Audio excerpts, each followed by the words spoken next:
Merci d'être là très nombreux. Donc moi, je vais vous présenter la librairie. C'est une nouvelle fonctionnalité qu'il y a sur l'application Classly depuis très peu de temps, parce que c'est sorti au fin mai, en mai, au mois de mai. Donc ça fait que 1 mois et demi que c'est en ligne, mais ça marche déjà plutôt pas mal. On a déjà beaucoup d'utilisateurs et de téléchargements. Je vais vous expliquer un peu pourquoi on l'a créé, comment ça fonctionne, comment on peut s'en servir en tant qu'enseignant pour essayer de raccourcir, enfin de récupérer un peu de temps de préparation parce que pour faire autre chose. Et puis après, je vous ferai tout simplement une petite démonstration de comment l'application, comment ça fonctionne dans l'application, l'espace que vous pouvez avoir.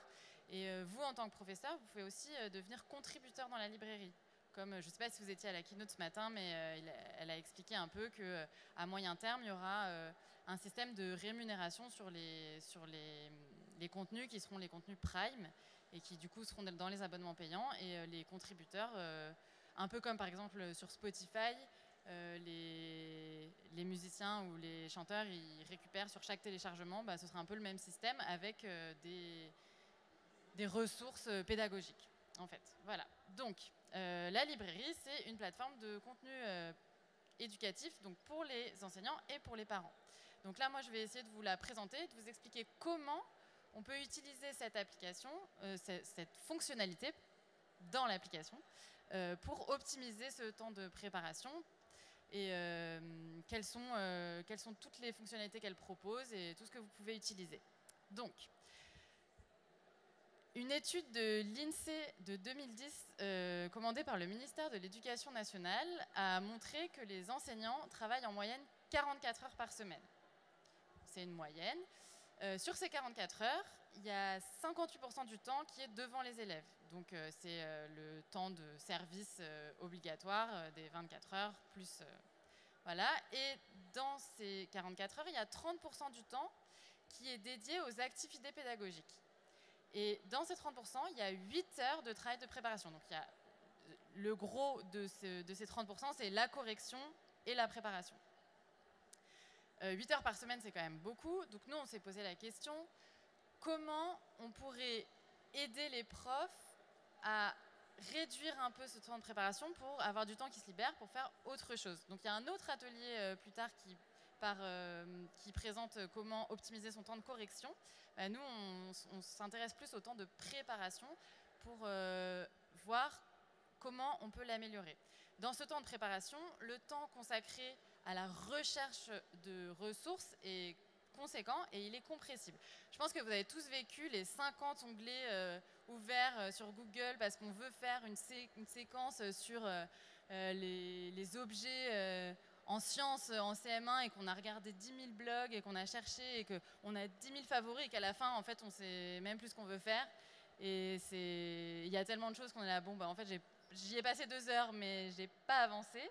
Donc, on s'est dit, comment on peut créer un outil qui permettrait d'organiser ça et de rendre le cœur, donc le contenu, accessible et organisé en un seul coup d'œil et comment on peut les regrouper un peu tous au même endroit. Donc, on a créé l'onglet librairie directement dans l'application Classly. Donc ceux qui utilisent déjà l'application Classly, vous avez déjà dû voir cette petite... voilà, l'onglet de la librairie, c'est un petit livre, c'est très original. Et donc, dès que vous allez dans cet onglet, vous accédez donc à l'espace librairie. Dans l'espace librairie, il y a plusieurs fonctionnalités.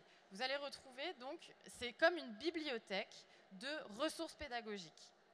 Vous allez retrouver plusieurs espaces et plusieurs fonctionnalités qui vont vous permettre de naviguer dans cette bibliothèque de ressources. Donc, la première chose à laquelle vous avez accès, c'est l'espace découverte. Donc c'est là où vous pouvez, un peu comme par exemple sur Instagram, vous pouvez voilà, dérouler, regarder les posts, qu'est-ce qu'ils vous proposent, qu'est-ce qui est mis en avant cette semaine. Pour l'instant, ce n'est pas le cas, mais au fur et à mesure du temps, ça sera un peu éditorialisé. Donc il y aura, par exemple, à Noël, les meilleures ressources pour faire des ouvrages sur Noël, etc. Donc ça, c'est l'espace découverte. Et dans l'espace découverte, vous avez accès aux ressources qui sont créées pour les enseignants, parce qu'il y a des ressources qui sont exclusivement créées pour les enseignants et qui ne sont visibles que par des comptes d'enseignants. C'est-à-dire que les parents n'ont pas accès à ces ressources-là. Ce sont des ressources spéciales pour les enseignants. Mais les enseignants ont aussi accès aux ressources pour les parents. En fait, les enseignants ont accès à tout et les parents ont accès uniquement aux ressources pour les parents. Et toutes les ressources pédagogiques qui sont des séquences à mettre en place en classe, etc., et qui sont du coup pas du tout destinées à un public de parents, ne leur est pas accessible. Donc c'est bien parce que vous avez vraiment un espace qui est dédié pour les enseignants. Et donc là, vous pouvez scroller, comme on dit, pour voir les derniers ajouts, celles qui sont plus téléchargées, etc. Donc là, c'est vraiment plutôt visiter. Vous pouvez aller, par exemple, visiter la page de Nathan pour voir les dernières, si vous l'avez déjà vu avant, voir les dernières ressources qu'ils ont mises en ligne, etc. Vous pouvez directement aller voir, par exemple, Charivari à l'école, si c'est ça qui vous intéresse. Vous êtes vraiment libre de regarder tout ce que vous voulez. Ensuite, il y a la fonction recherche, évidemment, et c'est ça qui nous intéresse le plus, parce qu'en général, quand vous lancez dans de la préparation, vous avez quand même déjà un petit peu une idée derrière la tête de ce que vous avez envie de mettre en place, si vous cherchez à faire une séquence de français ou des maths ou des sciences, et vous cherchez des ressources qui sont un peu plus précises, mais bon, même si parfois ça peut donner des idées de juste regarder comme ça. La fonction recherche, il y a plein de critères différents. Donc vous pouvez rechercher soit avec des mots-clés sur des thèmes que vous voulez exploiter. Vous pouvez rechercher par niveau, par cycle, par matière, par type de ressources. Si vous cherchez plutôt des leçons, si vous cherchez plutôt des exercices, si vous cherchez des coloriages. Voilà, c'est tous ces filtres que vous pouvez mettre et qui vous montrent toutes les ressources qui correspondent à ces filtres. Ensuite, une fois que vous avez trouvé vos ressources, vous pouvez aussi les mettre en favoris. Donc, dans votre espace, vous avez un petit espace dans la librairie. Vous scrollez, vous les mettez en favoris et en fait, ça va vous proposer soit de les mettre dans des dossiers, parce que vous avez décidé de faire, par exemple, un dossier maths, un dossier français, un dossier sciences, ou si vous avez un double niveau, par exemple, un dossier CM1, un dossier CM2, et vous pouvez les ranger directement dans le dossier. Ça vous permet elles sont toujours organisées, vous pouvez y accéder directement, très simplement, juste en un coup d'œil, en disant « Ah ok, bon, j'ai besoin de CM1, je vais dans mon dossier CM1 ». Voilà, donc ça va dans votre espace et ça reste toujours à portée de votre téléphone. C'est aussi accessible sur votre ordinateur dans la web app, évidemment. Voilà. Ensuite, comme on vous a présenté ce matin, c'est pas encore en ligne, mais très bientôt, il va y avoir un éditeur directement dans l'application. Donc, vous pourrez aussi éditer les documents. Donc, les documents que vous avez trouvés sur la librairie, vous pouvez les partager, soit dans la classe, soit dans le classbook, soit voilà, comme vous voulez, et les faire éditer directement par les enfants, comme ça, parce que c'est vrai que parfois, on a vu ça avec le Covid, tous les parents n'ont évidemment pas d'imprimante. C'est même devenu plutôt rare, les gens qui ont des imprimantes, à part les professeurs des écoles. Je ne sais pas s'il y a encore des gens qui ont des imprimantes chez eux. Mais du coup, ça permet sur une tablette, sur un ordinateur, sur un téléphone même, alors bon, évidemment, on ne va pas se lancer dans la travail de calligraphie ou des choses comme ça. C'est vraiment il faut adapter aussi les ressources qu'on va utiliser comme ça, parce que c'est pas pour travailler l'écriture, des choses comme ça, mais ça peut être des QCM à cocher, ça peut être des choses à relier en grammaire. On fait beaucoup, relie le sujet avec le verbe, des choses comme ça qui sont faciles et qui ne demandent pas ça, c'est pas j'ai perdu le mot. C'est de la motricité fine. Merci. Merci. Ça demande pas c'est pas le but. Le but, c'est vraiment de vérifier les connaissances et c'est pas ce travail-là. Donc voilà. Donc bientôt, vous pourrez éditer directement pardon, je suis désolée. Les ressources dans l'application. Voilà. Donc, dans la librairie, le type de ressources qu'on trouve, comme je vous ai expliqué tout à l'heure, on trouve aussi bien des ressources pour les familles que pour les enseignants. Donc ça, c'est les gens qui publient les ressources, qui décident quand ils publient, est-ce que c'est à destination des familles uniquement ou est-ce que c'est à destination des enseignants. Donc, elles sont mises en ligne donc, par des maisons d'édition. Aujourd'hui, nous sommes partenaires de la maison d'édition Nathan. Donc, vous retrouvez énormément de ressources Nathan et Léa.fr. Et aussi par des enseignants qui sont des créateurs de ressources. Souvent, c'est des blogueurs que vous connaissez déjà, qui mettent déjà des ressources sur leur blog et qui ont aussi un profil de créateur dans la librairie et qui donc alimentent ce profil en plus. Et du coup, ça permet d'avoir voilà, plusieurs contributeurs différents qui viennent d'endroits différents, parce que les maisons d'édition, on ne les retrouve pas au même endroit que les blogueurs, tous réunis au même endroit, et de permettre de créer un peu une émulation et vraiment un grand choix. Alors, bon, comme je vous disais, la librairie, ça vient d'être lancé il y a 1 mois et demi. Donc là, c'est le catalogue du début. Et le but, c'est qu'il s'étoffe au fur et à mesure du temps et que ça devienne presque comme un Netflix des ressources pédagogiques et que vous ayez un grand choix que vous trouviez, quel que soit le sujet, le niveau, le type de ressources que vous cherchez, que sur Classly, vous le trouviez dans la librairie assez facilement et rapidement surtout. Parce qu'on sait que les enseignants, ce qui leur manque, c'est le temps. On court souvent après le temps et l'année passe vite. Et voilà, donc ça, c'est le but. Et puis aussi, peut-être moins travailler le soir et le week-end et profiter de sa famille. C'est aussi une autre problématique quand on est enseignant. Donc, quand on poste une ressource en ligne, il y a une petite description, les informations évidemment, la matière, le niveau, s'il y a des chapitres, le type de ressources, etc. Vous pouvez voir un petit aperçu comme ça. Et vous pouvez les mettre en favoris, vous pouvez les ajouter à votre bibliothèque. Une fois qu'ils sont ajoutés à votre bibliothèque, en fait, ils sont téléchargés, vous pouvez les consulter directement. Quand ils sont en favoris, ils ne sont pas encore téléchargés. Ils sont juste, vous avez le lien direct vers la ressource n'est pas entièrement téléchargée. Vous pouvez juste avoir un aperçu et vous pouvez les partager, soit avec un lien dans la classe, soit même pas. Enfin, vous pouvez prendre un lien et le partager par un tout autre moyen, comme un mail ou... Voilà, soit dans l'application Classly directement.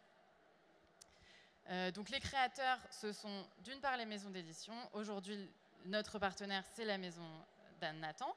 Et les créateurs des blogs. Et en fait, n'importe qui peut devenir contributeur dans la librairie. Si vous créez des ressources et que vous avez envie de les partager. Alors pour l'instant, c'est que des ressources gratuites et pour tout le monde, mais probablement en septembre, on va mettre en place les ressources Prime. Et du coup, si vous mettez des ressources Prime, vous pouvez être rémunéré en fonction des téléchargements de vos ressources. Alors, donc quand vous êtes créateur, vous avez un profil créateur où il y a une petite description de qui vous êtes, pourquoi, voilà. Les ressources en dessous sont, du coup, il y a un onglet ressources.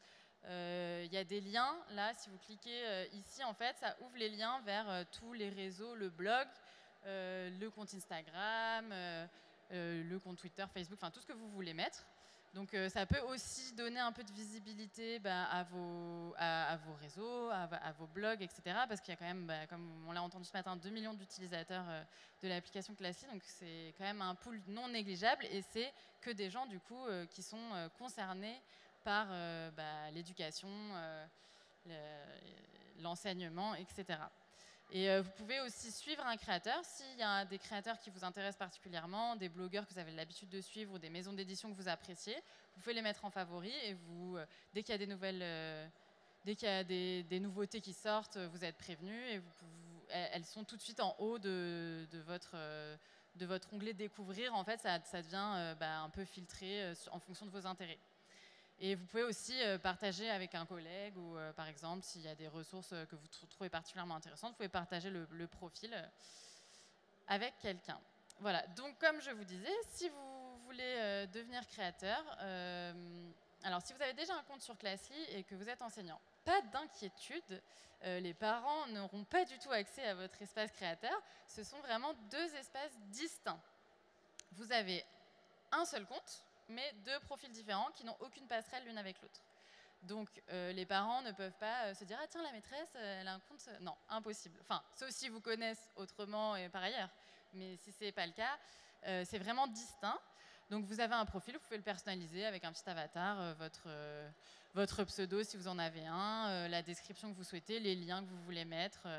Et il n'y a vraiment aucune étanchéité entre votre compte d'enseignant dans la classe Classly de votre classe, de votre école, et votre compte créateur qui est, même s'il est accessible pour vous de la même interface, ils ne sont pas du tout liés entre eux. Donc ça peut…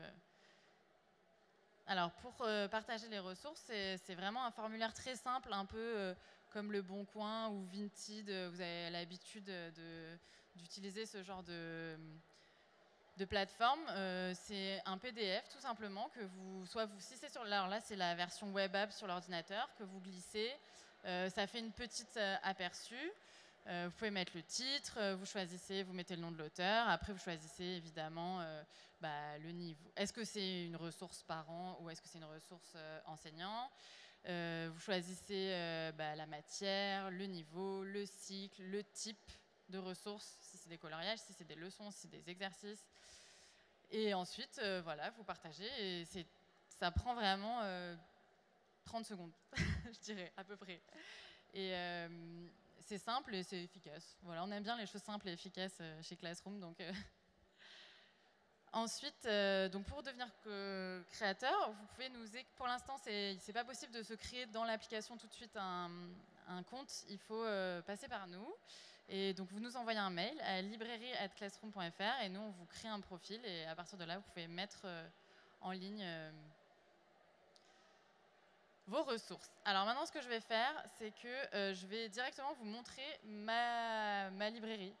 Je vais vous montrer vraiment comment ça fonctionne et comment on peut l'utiliser et les ressources, qu'est-ce que ça donne, parce que là, c'est un peu abstrait et du coup,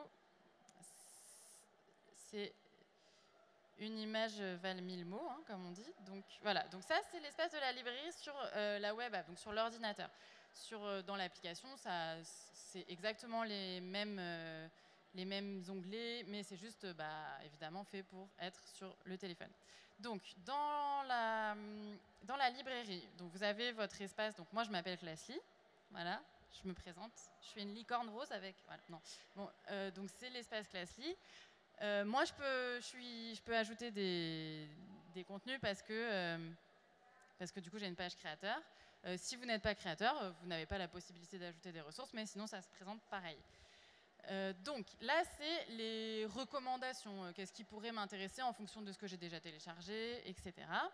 Et ensuite, en dessous, il y a toutes les ressources. Donc on peut juste naviguer, regarder qu'est-ce qu'il y a aujourd'hui d'intéressant, quelles sont les ressources les plus téléchargées, qu'est-ce qu'il y a d'intéressant, etc.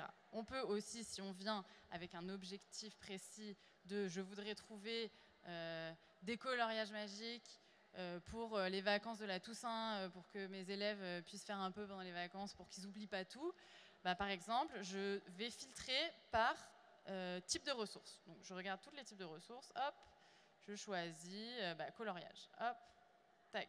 Donc là, il va me filtrer toutes les ressources par coloriage. Donc, vous avez accès à tous les coloriages malins des éditions Nathan qui sont présentés. Et en fonction, vous avez le thème, la lecture, addition, en fonction, il y a le niveau en haut, CP, et vous pouvez choisir celui qui vous convient le mieux, le thème que vous voulez travailler en particulier. Vous avez un grand choix, vous pouvez choisir. Alors pour l'instant, ce n'est pas le cas, mais bientôt, les élèves pourront éditer le coloriage directement dans l'éditeur. Vous pouvez aussi, ça peut être pour les vacances, ça peut être aussi en classe, parfois des groupes qui sont en autonomie, on a un peu moins de temps, on travaille plus avec un autre groupe, ça peut être utile. Ou des enfants qui travaillent très vite, par exemple, on a toujours des enfants qui sont très performants et qui ont besoin de beaucoup de choses. C'est vrai que d'avoir un peu des réserves de petits coloriages magiques sous la main, ça peut servir à ce qu'ils soient toujours mobilisés, qu'ils soient dans leurs apprentissages, même si on n'est pas avec eux à ce moment-là. Donc voilà, par exemple, si vous cherchez par type de ressources, ça peut être comme ça. Après, on peut faire une recherche par mots-clés, par exemple. Donc je sais pas, j'ai envie de, j'avais des recherches, je voudrais travailler sur les portraits. Donc je fais une recherche, j'ai oublié une lettre, je pense. Oui. Voilà, donc je trouve des ressources. Ah bah voilà, il y a... je regarde une ressource sur les portraits photographiques en situation, donc qui est pour le CP au CE2, qui a été mis en ligne par les éditions Nathan. Cette ressource, pour l'instant, n'est pas dans mes ressources, donc j'ai accès juste à un petit aperçu et à une description, le niveau, CP-C1, CE2, le domaine, art, français. Et alors là, soit je l'ai déjà mise en favori, soit je la mets en favori, elle se met dans mes favoris, mais je n'ai pas téléchargé la ressource. Donc je peux y réaccéder très facilement, mais je n'ai pas récupéré la ressource. Pour récupérer la ressource, je fais obtenir cette ressource et je peux directement l'ouvrir. Voilà, donc j'ai accès, soit dans mon téléphone, soit sur mon ordinateur, à la ressource et je peux, bah voilà, là c'est une séquence de production d'art plastique où on peut... voilà, il y a la fiche de séquence, on peut la lire. Bah, c'est vrai que ça peut être pratique. Par exemple, on est dans le métro, on n'a pas prévu, bon, on a un peu l'arrache. Ça arrive à tout le monde, hein, mentez pas, je le sais.